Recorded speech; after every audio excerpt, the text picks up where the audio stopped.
학계 2장 10절로 23절의 말씀으로 우리에게 주시는 하나님의 말씀에 함께 은혜 받기 원합니다. 오늘 하나님께서는 학계 선지자에게 또 말씀하십니다. 다리오 왕 제2년 9째 달 24일에 하나님께서 학계 선지자에게 말씀하시는데 제사장들에게 율법에 대하여서 물으라 라고 그와 같이 명하십니다. 그래서 학계 선지자는 하나님의 말씀을 따라 제사장들에게 두 가지를 질문합니다. 먼저 첫 번째는 12절입니다. 같이 읽습니다. 사람이 옷자락에 거룩한 고기를 쌌는데 그 옷자락이 만일 떡에나 국에나 포도주에나 기름에나 다른 음식물에 닿았으면 그것이 성물이 되겠느냐 하라. 학계가 물음에 제사장들이 대답하여 이르되 아니니라 하는지라. 아멘. 하나님께서 뭐라고 물으라고 말씀하셨냐면 사람이 옷자락에 거룩한 고기를 쌌다라고 말씀합니다. 여기서 말하는 거룩한 고기는 하나님께 제물로 드려지는 그 음식물을 말하는 것이죠. 구별하여서 하나님께 거룩하게 드리는 그 고기를 사람이 옷자락에 싼 것이에요. 그런데 그 옷자락이 다른 음식물에 묻었습니다. 거룩하게 구별한 음식이 아니라 우리가 일반적으로 먹는 음식, 떡이나 국이나 포도주나 기름이나 다른 음식물에 고기, 거룩한 고기가 닿은 게 아니라 그 고기를 싸놓은 옷자락이 닿았다면 그 거룩한 고기는 거룩하냐 아니냐라는 것을 물으신 거예요. 그랬더니 제사장들이 거룩하지 않습니다라고 말하는 것이죠. 즉 거룩한 고기가 직접 닿은 것이 아니지만 그것을 쌓아놓은 옷이 다른 음식물에 닿으면 거룩한 고기도 부정한 것이 되어버린다라고 말하는 거예요. 13절에는 두 번째로 묻습니다. 같이 또 읽습니다.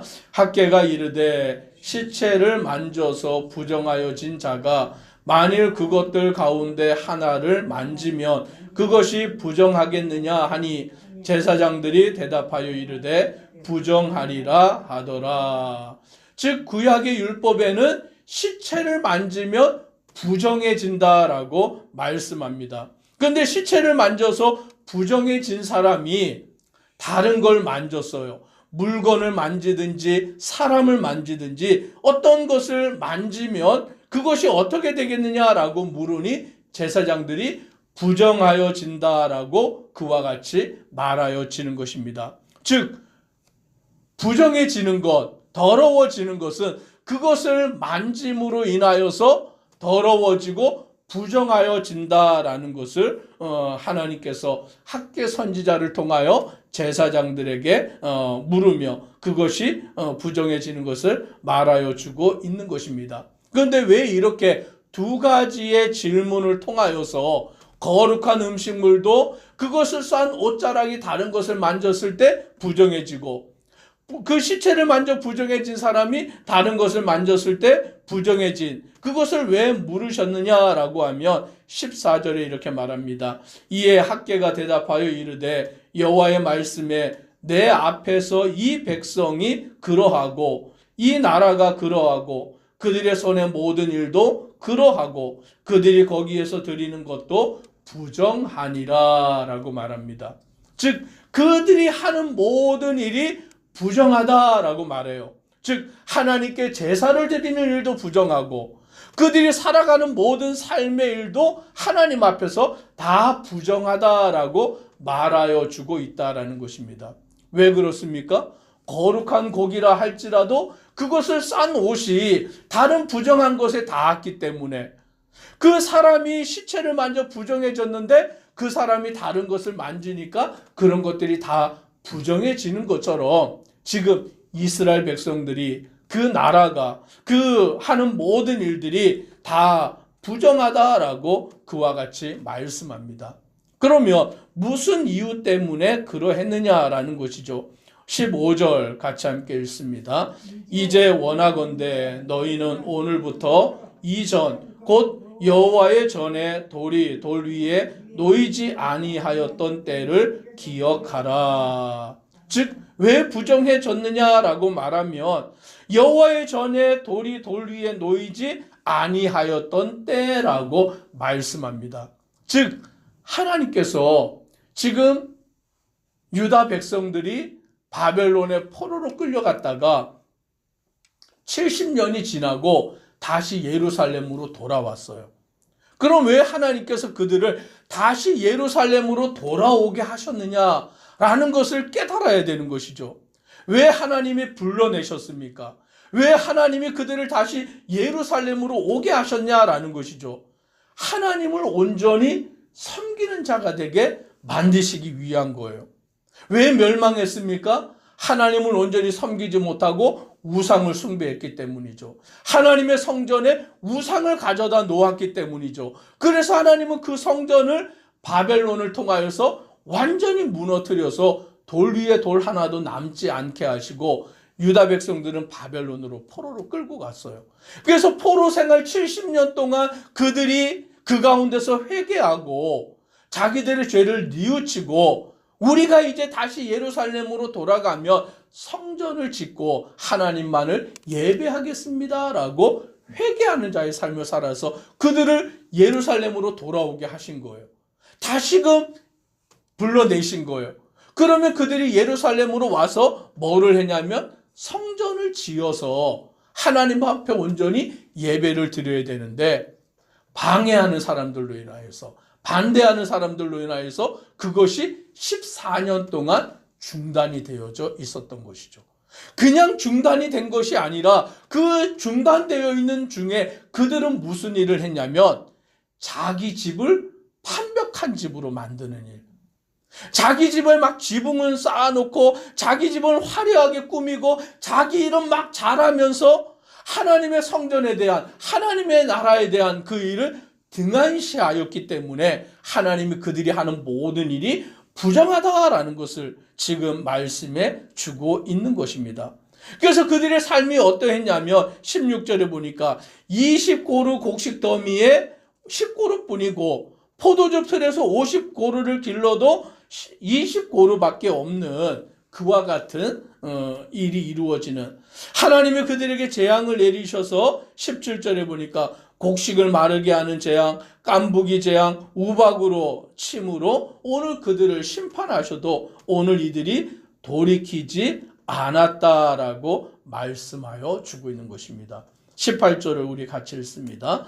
너희는 오늘 이 전을 기억하라. 아홉째 달 24일 곧 여호와의 성전 지대를 쌓던 날부터 기억하여 보라. 즉 이전의 일을 기억하라라는 것이죠. 성전 지대를 쌓던 날부터 기억해 보라라고 말씀해 주고 있는 것입니다.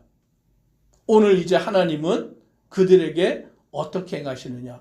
그들이 성전을 다시 세우기 시작하고 하나님 앞에 온전히 돌아와서 회개하고 하나님을 의지하고 하나님을 예배하고 하나님 중심으로 살아갈 때에 하나님이 그들에게 어떤 은혜를 주십니까? 19절 같이 읽습니다. 곡식 종자가 아직도 창고에 있느냐? 포도나무, 무화과나무, 석류나무, 감람나무의 열매가 맺지 못하였느냐? 그러나 오늘부터는 내가 너희에게 복을 주리라. 아멘.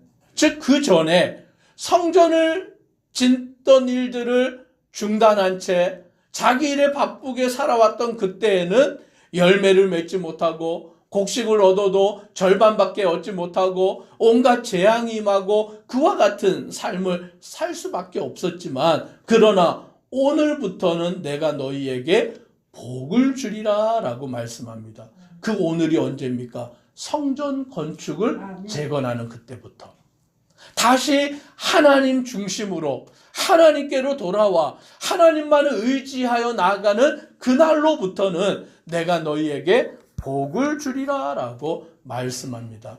오늘 우리의 가장 큰 복은 하나님께로 나아가는 것인 줄 믿습니다. 하나님을 의지하고 하나님을 믿고 하나님을 섬기면 하나님은 우리의 모든 것을 책임져 주시는 거예요. 그래서 마태복음 6장에 말씀하기를 너희는 먼저 그의 나라와 그의 의를 구하라.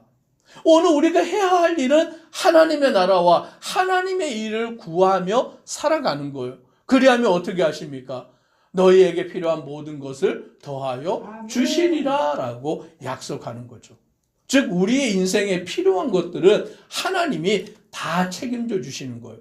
무엇을 먹을지, 무엇을 마실지, 무엇을 입을지 그것도 염려할 것이 아닌 것은 하나님이 다 책임져 주시기 때문이다라고 말씀합니다.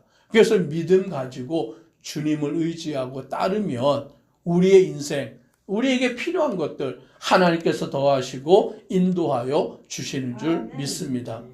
그래야 이제 하나님께서 다시 학계를 통하여서 말씀하시는데 21절에 보니 너는 유다 총독 스룹바벨에게 말하여 이르라 내가 하늘과 땅을 진동시킬 것이요 라고 말씀하시고 또 여러 왕국들의 보좌를 엎을 것이고 여러 나라의 세력을 멸할 것이요 그 병거들과 그 탄자들을 엎드려뜨리니 말과 그 탄자가 각각 그의 동료의 칼에 엎드려지리라 라고 하셔서 하나님께서 온 세상을 다스리시고 주장하신다라는 거죠. 유다는 연약한 자들에 불과합니다. 지금 그 나라는 포로 가운데서 돌아온 자들에 불과하고 아직 그 나라가 온전히 세워지지도 않았지만 하나님은 그 스룹바벨 총독에게 뭐라고 말씀하시냐면 이 세상을 주관하는 자는 고레스 왕이 아니라 다리오 왕이 아니라 내가 바로 이 세상의 왕이 되어 세상을 주장하고 있다라고 말씀하십니다. 그래서 우리는 이 세상 가운데 연약할지라도 우리는 이 세상 가운데서 아무 힘이 없을지라도 하나님이 이 세상을 다스리시고 주장하시는 것을 믿고 살아가는 것입니다. 마지막으로 23절 같이 읽습니다. 만군의 여호와가 말하노라 스알디엘의 아들 내 종 스룹바벨아 여호와가 말하노라 그날에 내가 너를 세우고 너를 인장으로 삼으리니 이는 내가 너를 택하였음이니라 만군의 여호와의 말이니라 하시니라. 아멘. 이 총독 스룹바벨을 하나님께서 세우시고 인장반지는 왕의 반지인 것이죠. 인장반지로 삼으리니 이는 내가 너를 택하였다라고 말씀합니다. 하나님이 택하셨기 때문에 하나님이 그를 붙들고 계시고 그를 책임져 주시는 줄 믿습니다. 아멘. 오늘 저와 우리 성도님들은 누가 택하셨습니까? 하나님이 택하신 거예요. 아멘. 하나님이 우리를 택하셨기 때문에 하나님이 우리를 책임지시고 우리를 인도하십니다. 우리가 할 일은 하나님만 믿고 하나님만 따르는 자가 되면 되는 줄 믿는 믿음의 성도 되기를 주의 이름으로 축복합니다. 기도드리겠습니다. 사랑의 하나님, 오늘 바벨론 포로 생활을 끝내고 예루살렘으로 돌아온 유다 백성들이 성전 건축, 성전을 재건하는 일을 방해하는 자들로 인하여 중단하게 되었습니다. 그러나 그 일이 오늘 부정하게 되는 일이었습니다. 왜냐하면 성전 재건은 중단하고 자기들의 집은 화려하게 꾸미는 일에 바쁘었기 때문인 것을 보게 됩니다. 오늘 하나님은 그들을 향하여 다시 학개 선지자를 향해 말씀하시기를 그들이 성전 재건을 다시 시작할 때 내가 너희에게 복을 내리리라 라고 말씀하십니다. 오늘 우리가 하나님 중심으로 하나님만을 믿고 하나님만을 의지하고 나아갈 때에 하나님께서 우리의 모든 삶을 책임져 주시고 복 내려 주시는 줄 믿습니다. 주님을 믿고 따르는 모든 성도 되도록 은혜 내려 주옵소서. 예수님 이름으로 기도드리옵나이다. 아멘.